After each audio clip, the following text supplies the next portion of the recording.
Hey guys, what's up? Binibisyano Waiting today. Tara, pag-usapan natin itong post na ito. Galing kay Senator Bato de la Rosa. So basically, alam niyo naman na naging controversial ang statement ni Colonel Hector Grijaldo sa Senado.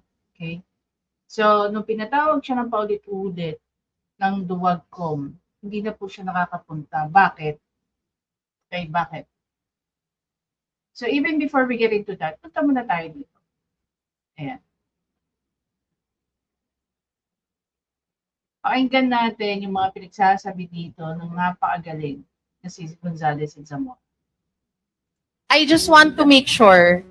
Kasi naiinis na ako eh. So, can you please inform this committee, ano ba yung totoong kalagayan itong si Colonel Grijaldo ito? Knowing her na he underwent endoscopic shoulder surgery last December 2 and one day post-operatively he underwent physiotherapy bedside post. So, does that make him unable to attend mga meetings kagaya nito? On my orthopedic point of view, sir, the patient, yes, may be able to attend this hearing, but depende po yun, sir, kung papayagan siya ng Sabi mo, ambulatory siya. yes. Tapos, kailan siya nakalabas? Hindi pa po siya Hindi siya nakakalabas. Oh. Okay. Is there a reason? Would you know, sir, kung bakit hindi siya nakakalabas? On my opinion, ma'am, no? Opo. So baka po mayroon ng mga underlying medical condition, baka po hindi po siya nakiklear ng kanyang attending physician. Parang hindi po yan kapapaniwala, no?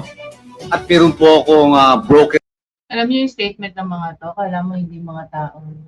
Lalo na si Zamora, si Congresswoman Zamora.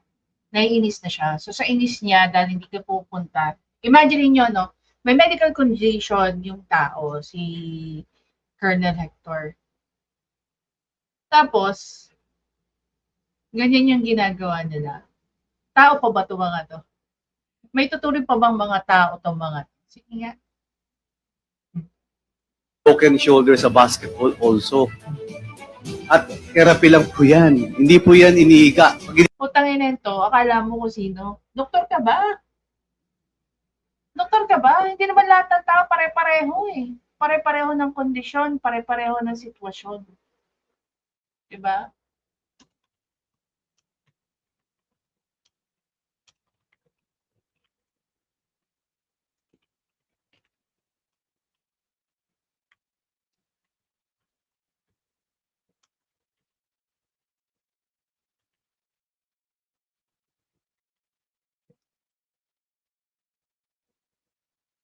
Hiniga mo yan, lalo kang mahihirapan. Because itong katabi ko si Kong PM, nagkaganon din siya eh. Am I right, Kong PM? Yes, Mr. Chair. And how long did it take you to, when you want, so, Ganito sila kabobo. They've been comparing one person to the other. Unang-una sa lahat, depende sa severity ng kondisyon ng isang tao. Pangalawa, depende sa coping ng katawan ng tao. Pangatlo, depende sa care na natatanggap ng tao. Okay? Kung very holistic, saan ba nakakonfine sa PNP Hospital di umano? Hindi naman yan nakakonfine sa isang pribadong gaya ng St. Luke's, Makati Med, Medical City, or even Asian Hospital. Baka kayo nga eh, pag kayo nagkakasakit, saan kayo tumatakbo? Hindi ba sa mga hospital na nabanggit ko? Magpapagamot ba kayo sa Veterans Hospital? Magpapagamot ba kayo sa PNP Hospital o sa Viluna? Hindi naman, di ba? I'm not saying substandard itong mga public hospital. What I'm saying is that mas malaki yung chances na gagaling ka kaagad if you are actually staying in a private hospital because you're paying for all the services. While the government hospital, you are being subsidized by the government to provide care dun sa mga na-hospitalized dun. In short, limited lang po ang resources ng government hospital kumpara sa nagbabayad ka out of your pocket. Hindi ba? Sorry, I know this is out of line, but how long? I just want to make sure. Kasi naiinis na ako eh. Sobrang bait na natin sa kanya.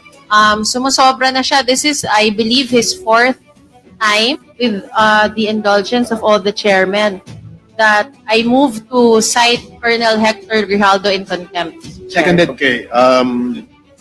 There's a So basically, itong hayop pala na to ang nag-cite ng contempt, no? Kay Colonel Grijaldo. Ngayon, kung titingnan natin yung kalagayan ni Colonel Grijaldo, diba? Wala ba tong karapatan magpagaling muna? Ngayon, kung gusto niya talagang i-cite in contempt to, dahil hindi nga nagpupunta sa inyo, kahit numerous times nang pinadalang kayo ng letter that this person is undergoing treatment, ganito gagawin nyo. Hindi lang pala bobo tong si Gonzales. Hindi pa makatao.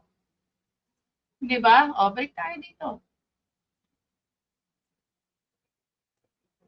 motion. I was waiting for Sabi na nagagawa pa nila magtawanan at saka magngitian. Sinight nila in contempt at gusto nilang ipakulong yung tao nagpapagaling pa sa ospital.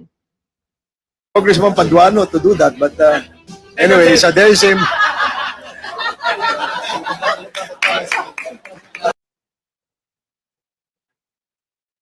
Grabe pa nga abuso ng ano.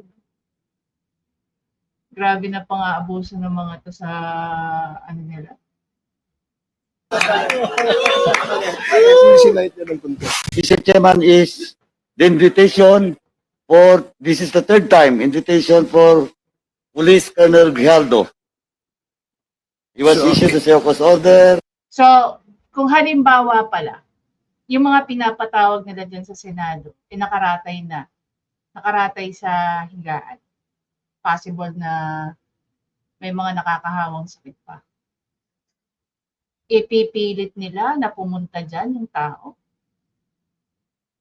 Ha? Ipipilit nila? And on November 8, and a subpoena anti-stificandum, November 7, and a subpoena anti-stificandum on November 8. He did not attend the hearing. So, Now, Mr. Chairman, we are in receipt of a letter coming from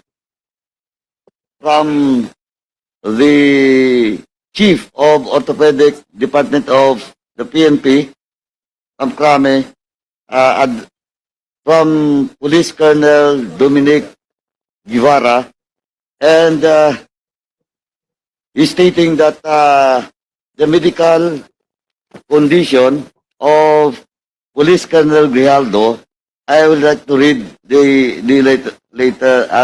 lower part of the letter, Mr. Chairman. Based on my medical opinion, the patient is ambulatory and capable of moving independently. Therefore, he is physically able to attend the hearing. However, as his overall health condition, it will be prudent to confer with his attending physician. Signed, Police Lieutenant Colonel Yonel Garcia. Now- Congressman Paduano, I believe the PNP medical doctors are present in order to update us on the status of Colonel Grijaldo. Since Colonel Grijaldo is not around, hindi ko malaman kung bakit ngayon ay lagi kang absent.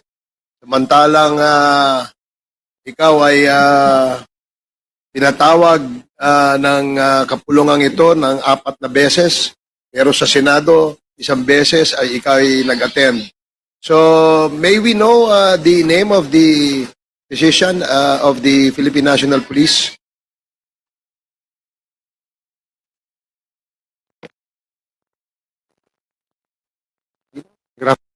Sige nga, kung kayo tatanungin ko, bakit sa tingin nyo, hindi uma-attend si Grijaldo dyan, pero uma-attend siya sa Senado? Simple lang. Kung babalikan natin yung naging affidavit niya at statement niya dyan sa loob ng tawag dito, ng Senado. Clearly, hindi pa nga siya nasasalang, no? Isinasama na siya. Okay, isinasama na siya sa pagiging clown nitong ibang mga resource person. Ano na nangyari dun sa colonel na na hinuli sa Amerika? Wala na tayong balita. Wala. Patay na yung balita, guys. Hanggang ngayon, hindi pa nade-deport. Ang tagal na nun. Yun lang yung nade-deport na hanggang ngayon. Hindi pa nade-deport sa Pilipinas. Alam niyo kung gaano kabilis yung deportation. Kung nahuli ka sa airport, tapos i-deport ka, unang-una sa lahat, hanggang ngayon palaisipan sa atin. Paano nakaalis ang isang US visa holder na dito pa lang sa Pilipinas, kanselado na. And yet, nakalipad pa rin. Iyon, board pa rin. Ako, nagta-travel ako. And even before tayo sumakay ng eroplano, sa check-in counter pa lang, chine-check na kung meron kang valid visa. Okay? I find it so stupid if they cannot verify that this person has invalid visa. Chine-check po nila yan kung meron kang valid visa, lalong-lalo na sa immigration. Paano ka makakalusot ng immigration na wala kang valid visa? Diba? Nakakalimutan na ba natin? Hindi na natin pinag-uusapan si Garma. Nakatakas na po si Garma pero wala pa rin Hindi sila ganun kaaligaga na pabalikin si Garma dito. Sige nga. Afternoon, Sir Chairman, Your Honor, Police Colonel Dominic Guevara, Chief of the PNP General Hospital, Your Honor. Yes, what can you tell this committee about the health? Yes, Congressman Akop. I don't know if the good doctor has taken it out. If the committee wishes to require the good doctor to take his oath, yes, we will. And the first-time attendees of this committee hearing, pwede po ba sabay-sabay na lang para to save on time? Comsec, you are directed to administer the oath of our resource persons that attended this committee hearing for the first time. Those who are attending for the first time, please stand. And please raise your right hand. Do you swear to tell the truth, the whole truth, and nothing but the truth in this congressional inquiry, so God may help you? Yes, sir, the oath has been administered. Okay, maraming salamat. Please identify yourselves and for the record, state your position in the Philippine National Police. Yes, you first, Dr. Colonel Guevara. Good afternoon, Sir Chairman, Your Honor. I'm Police Colonel Dominic P. Guevara, the Chief of the PNP General Hospital. And the other gentleman, Good afternoon, Your Honors. I'm Police Lieutenant Colonel Leonel R. Garcia, the Chief Orthopedic Department of PNP General Hospital. and the other gentleman. Your Honor, sirs, I'm Police Lieutenant Colonel Donato Lazaro, the Chief PE Section for National Headquarters Health Service. Okay, thank you. So, we just like to get an update dun sa status nung health ni Colonel Grijaldo kasi very concerned ang committee sa kanyang health dahil it seems that Mukha bang concern? Mukha ba silang concern? Pinakulong nga nila. Sige nga kayo natanungin ko, mukha bang concern? after 4 invitations, he failed to attend and citing his reason as not feeling well or may have undergone a medical procedure at yung isa naman ay hindi daw siya ambulatory. So can you please inform this committee, ano ba yung totoong kalagayan itong si Colonel Grijaldo ito?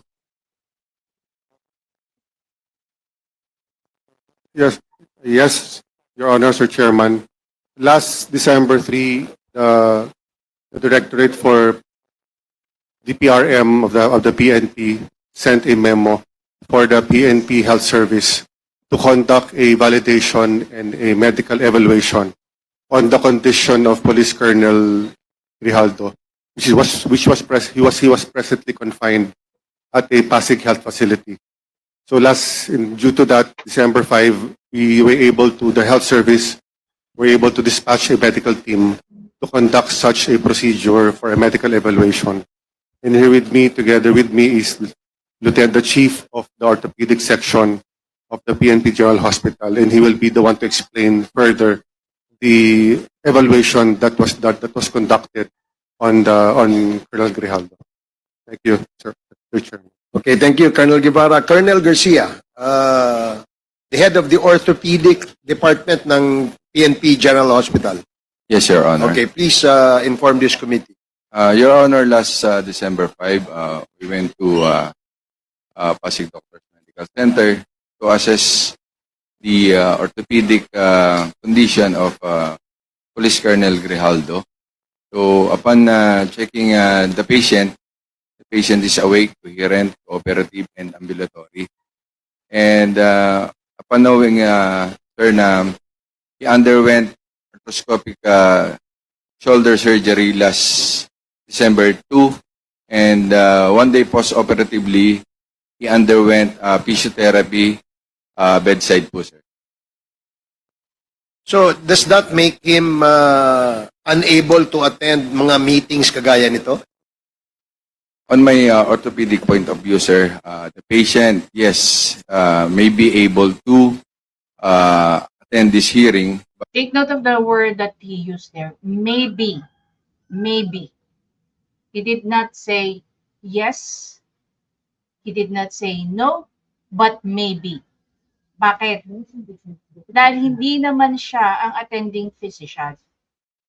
So, by evaluation, wala naman siyang thorough, okay, examination doon sa pasyente. Binisita lang nila. But depende po yun, sir, kung papayagan siya ng kanyang attending physician. Exactly. So, hindi po kasi namin nakita, hindi ko po nakita yung kanyang medical record, which is hindi po sa amin, hindi po kami pinayagan ng hospital na makita yung kanyang Mr. medical Chair, record. sorry, may I ask? Yeah. Okay, Ito na, bumibida na si sino ba yun? Si Gonzales Zamora. Zamora yata yun. Congresswoman Pami Zamora. Sir, sinabi mo, nakita mo siya ng December 5? Yes, Your Honor. Hindi, December 2 siya nagka-procedure. Opo. And then the next, because when you saw him on December 5, sabi mo, ambulatory siya. Yes, ma'am. Tapos, kailan siya nakalabas? Hindi pa po siya nakakalabas. Hindi siya nakakalabas. Oh, okay. Is there a reason? Would you know, sir, kung bakit hindi siya nakakalabas?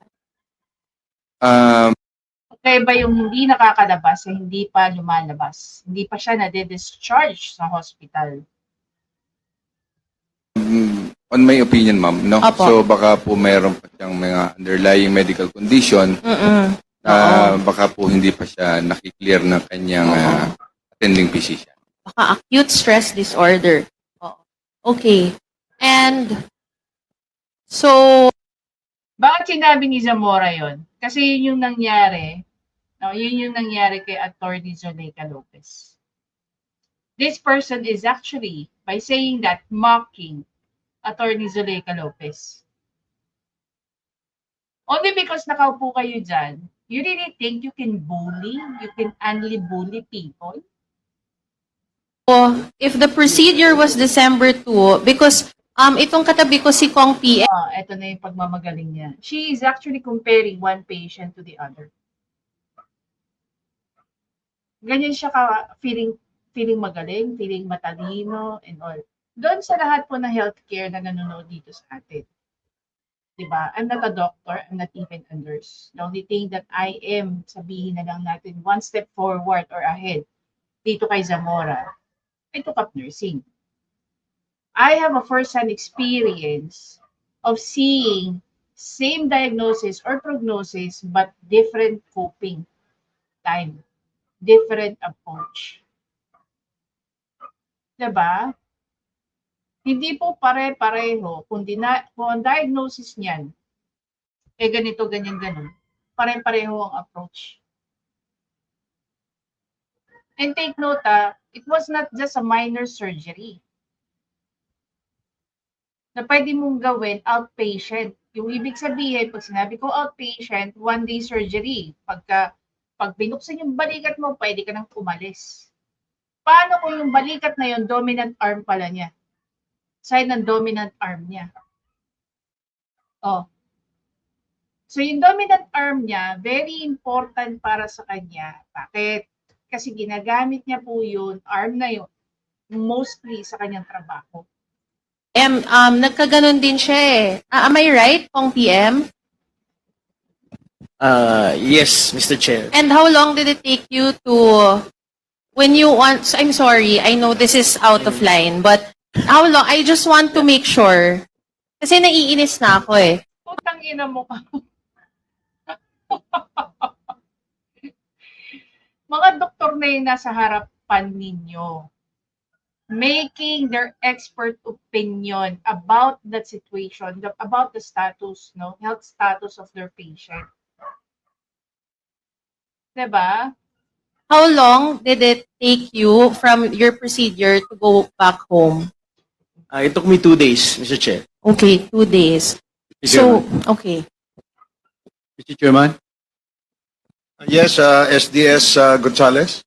Well, Mr. Chairman, sa mga nanonood mga doktor, ako, 2 knee surgery, MTL and ACL. After my surgery, nag-bike na po ako kagad. Talaga ba? Pathetic to, basketballista ako. Nagkaroon po ako ng scare sa MCL. And because of that, no, hindi ko na pinaabot na magkaroon ako ng tear. That's why I stopped playing basketball. I had 2 accidents magkasunod. Yung isa because of the basketball, the other one, 2 days after that accident, I fell from 5 steps. Diba? At pinalakad na po ako ng doktor. Baka parang iniunsulto po natin yung mga doktor natin. Parang hindi po yan kapapaniwala. Yung knee surgery ba niya at saka yung ano niya. Ako, I have a friend, no? I have a friend who underwent ACL surgery. It took him months before he was able to walk alone. No? He underwent a lot of therapy. Ginagago ng mga to, no? Ginagago ng mga to ang Pilipino at mas lalo nilang ginagago yung mga doktor who are even expert in their field. Orthopedic doctor na yung nandiyan sa harapan nila eh. Diba? No? At meron po akong broken shoulder sa basketball also. At therapy lang po yan. Hindi po yan inihiga. Putang ina, therapy lang daw.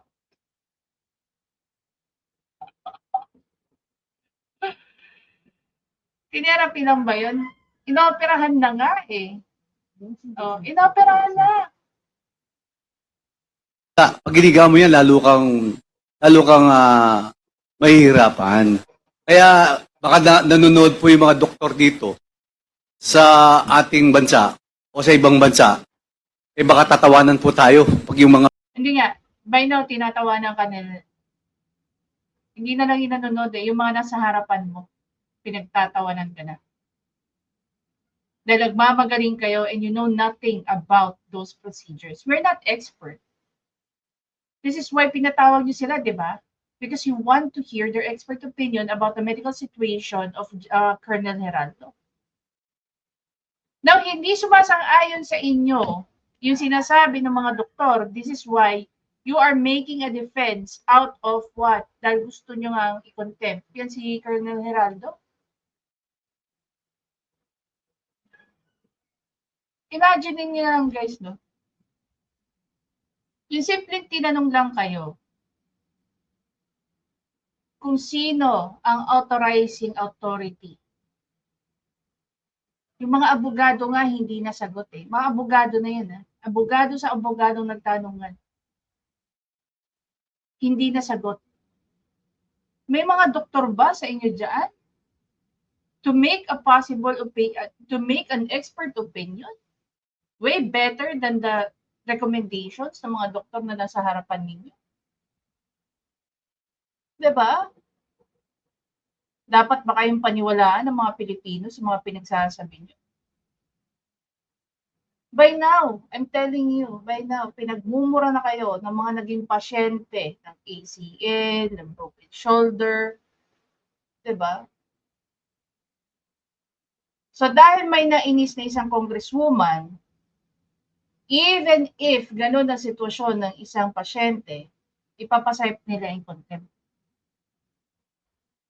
So pag may nangyari ba dyan kay Geraldo, anong liability ninyo? Lalo ka na, Zamora. Diba? Mga reason nyo ganyan. So yun lang po, Mr. Chairman. Okay, thank you, Congressman Gonzales. Are you done, Congresswoman Sorry, Zamora? Mr. Chair, I think we've given him what's his name? Colonel Hector Grijaldo enough leeway. Sobrang bait na natin sa kanya, and I think it's the right time to make an appropriate motion. Sumusobra na siya. This is, I believe, his 4th time to skip the Quadcom, and pero sa Senate wala naman siyang rotator cuff syndrome. I'm sorry, but I really believe it's high time that with the indulgence of all the chairmen, that I move to cite Colonel Hector Grijaldo in contempt. Mr. Chair. Seconded. Okay. Tatandaan yung pagmumukha nitong hayop na to. Pa-sorry ka pa dyan, Congresswoman. Diba? Ako hindi ko naman kayo questionin kung ipapasite in contempt nyo eh. Pero sa kalagayan ngayon ng tao, hindi kayo tao sa ginawa ninyong pagsasite ng contempt sa kanya. Sana hinayaan nyo na lang muna na mag-fully recover yung tao, then isite nyo in contempt if you have the grounds for it. Bilang Pilipino, we are expecting that you are more compassionate with this current situation. Diba? Itong tao to, mukha bang tatakas to? Sa ganyan sitwasyon niya? Ha? Mukha bang tatakas yan? Mukha bang may pupuntahan yan?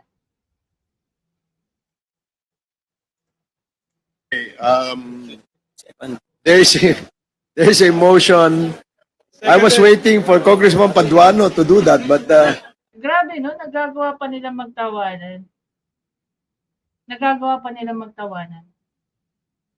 Kaya demonyo talaga itong mga to eh. anyway, so there is a... So, diba? Anong nakakatawa sa pag-cite in contempt ng isang taong nasa hospital? Tingnan niyo comment dito ni dating PNP chief, ngayon Senador Bato de la Rosa. What is happening to our country? Even the human rights of police colonel is being trampled on by the government that he has sworn to serve and protect. Colonel Hector Grijaldo was recuperating from a shoulder operation in the hospital in Pasig when he was arrested by the people from the House of Representatives this afternoon. Despite his pleading to be placed under hospital arrest in any government hospital of the House of Representatives' choice, he is now detained in the same room where Attorney Zuleika Lopez was detained without medical attention. Frankly speaking, if I were the PNP chief, if I am the chief PNP, I would not allow any of my men to suffer this kind of injustice, more so that this officer stood up for what is right and for the truth. Do our men in uniform deserve this kind of treatment? Alam niyo guys, bilang na lang sa mga daliri natin yung mga matatapat na pulis na hindi sumusunod sa sinasabi ng kanilang mga diktador na amo, pero sumusunod sa anong nasasabi sa saligang batas at sa mga polisiya na meron sila sa loob ng PNP. Tama naman dito si Senator Bato de la Rosa, no? Why are we allowing, no, our men in uniform to deserve this kind of treatment? Diba? Tapos makikita mo, ito na lang, no, isi-simplify lang natin. Ito yung sitwasyon ni Colonel Geraldo. Tapos, nagtatawanan pa ang mga taga-House of Representative, no? Kasi parang naging vision na nila, naging hobby na nila ang pagsasite ng contempt sa mga resource person nila. Kung ikaw nga masama pakiramdam mo, nilalagnat ka, masakit ang ulo mo, mag-text ka lang sa boss mo. Boss, hindi po ako makakapasok, masama ang pakiramdam. You are allowed to do that. Life and death ba yung sitwasyon kung bakit kailangan niyang pumunta sa hearing ng Duwagcom? Bakit hindi siya binigyan ng option to go online? Gaya ng binibigay nilang privileges doon sa ibang resource person na nagtatago, di umano.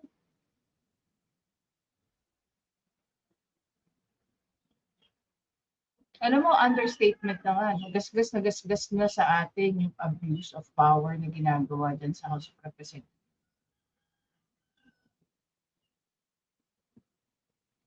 Grabe na Grabe na. Yung pagpapakulong nila sa mga tao na hindi naman kriminal, yung pagnanakaw nila sa pera ng taong bayan, napakatindi na. Diba? Dapat every now and then, nagsuscrutinize na tayo sa mga details na ina-upload ng COA. Nang malaman natin saan nilalagay ang pera ng taong bayan nitong mga hayop na to. Dapat every now and then, ini-scrutinize ng taong bayan. Ano ba masipag na mag-scrutinize? In truth, si Dare to Ask Me ng Facebook, si Sas Rogando Sasot, at ngayon nandiyan na si Prof. Shelo Magno. Diba? Sabi nga niya doon sa isa nakita kong short story dito. Best decision daw ni VP Sara ang umalis sa DepEd at ibigay sa mas qualified. Sa tingin nyo, si Secretary Angara mas qualified? O ngayon, nagrarant na rin po siya. Nagrarant na rin po siya. So, inyo makita yung rant niya?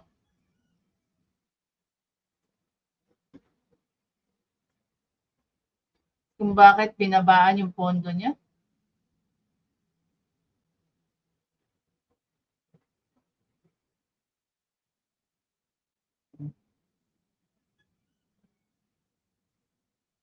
Tayo dito. Isang post, nag-react si Secretary Angara sa isang post. No? Sabi ni Secretary Angara rito, it seems the congressman want us to sink even lower. Okay, bakit? Nag-react siya dito sa isang ulol na to. House justified 10 billion DepEd budget cut amid fund mismanagement things. Tapos isisisi niya kay VP Sara. Knowing that, yung mga, take note yung mga budget ni VP Sara, both sa OVP at saka sa DepEd, clear na po. No? Clear na po ng COA. So, ano itong pinagsasabi nitong hayop na to? Okay? Ano sabi niya? While it's unfortunate that Secretary Sani inherited the problems and scandals left behind by the predecessor, Vice President Sara Duterte, Secretary Angara knows that the law is clear. Unused funds must be accounted for before the new allocation can be made. Between dito sa dalawang to, mas malayo naman ang narating nito pagdating sa batas. Diba? We know it's extremely difficult for Secretary Angara to defend DepEd's lack of action when the Philippines is already at rock bottom in global education rankings. A teacher-to-computer ratio of 30:1 is unacceptable and we have VP Sara to blame for it. Oh, fuck you. You cannot even justify that. Even before nyo i-blame ang dating sekretary na si VP Sara, ipaliwanag nyo sa aming maayos kung bakit nyo sasabihin yan. Anong ginawa niyo sa mga laptop na hindi dinisburse ni Secretary, ni VP Sara? Paano niya di-disburse yun? Eh may kaso yun. Questionable yung mga laptop na yun.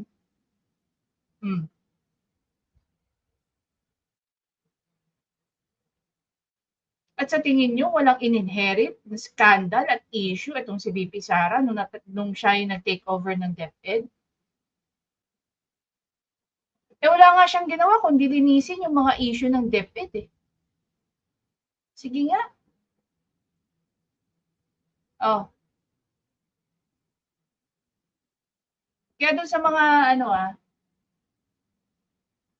please make sure na hindi na makalusot itong one rider party list. Puro pang uulol at pang gagago lang ang ginagawa nitong mga to. Kaya ngayon, niresbakan kayo ni Secretary Angara. It seems the congressman want us to sink even lower. Very subtle pero pinatulan.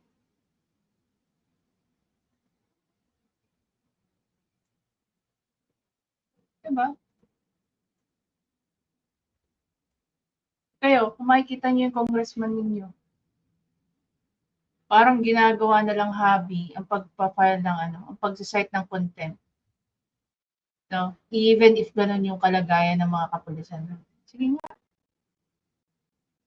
Parang tuwang-tuwa pa sila na nakakapag-cite sila ng contempt. Parang kota nila na kailangan itong araw na to makapag-cite tayo ng contempt. Pag hindi, hindi buong araw nila. At pag may nainis kang congresswoman, isa-cite ka niya in contempt. Without any legal basis as to why. Hindi nakakarating. May rason kung bakit hindi nakakarating. Meron pong health issue si Colonel Heraldo.